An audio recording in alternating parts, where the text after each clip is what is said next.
Labour's Emily Thornberry was publicly humiliated on a throwback episode of Question Times after asking how many Brexiteers had voted to take their neighbour's job away, unearthed reports reveal. In February, Shadow Foreign Secretary Emily Thornberry was eliminated from the Labour leadership race after she failed to secure enough nominations, leaving Sir Keir Starmer, Rebecca Long-Bailey and Lisa Nandy in the running to succeed Jeremy Corbyn. Ms. Thornberry wrote in a tweet that it was a shame to miss out on the rest of the race.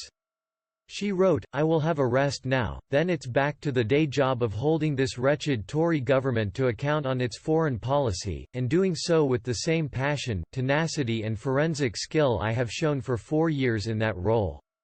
Of all the Labour leadership candidates, Ms. Thornberry was arguably the one with a longer history of gaffes. In 2014, the MP for Islington South and Finsbury was sacked from the shadow cabinet by then Labour leader Ed Miliband after an ill-advised tweet about England flags hanging from a window during the Rochester by-election. It is her pro-EU stance, though, which has caused more uproar over the years. For example, in a 2016 episode of Question Time, the Labour MP asked how many Brexiteers had voted to take their neighbour's job away.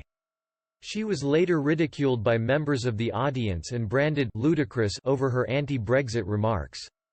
Amid the mass booing, Ms. Thornberry said, "The government's primary responsibility is the safety of its people and the secondary responsibility is that we have a decent economy. If this economy goes south, then those who are just about making ends meet will be the ones who suffer most."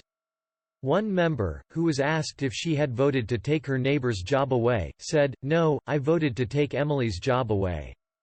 Her retort was met with rapture. She said, "People who voted to leave the EU are not stupid, we did some informed research and based my vote on that.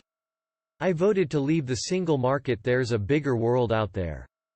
There's so much more opportunities than in Europe and there is no growth in Europe." Former World and Pensions Secretary Damien Green told Ms. Thornberry the government had to respect the result of the referendum. He said, "People voting on June 23, they were clearly voting for more control. If there are people who regret the result and want to use parliamentary procedures to block Brexit, I can only say that I was on the board of the IN campaign and no one campaigned more than me to keep us in. But I am a Democrat and the British people voted to get out. I think we should respect that."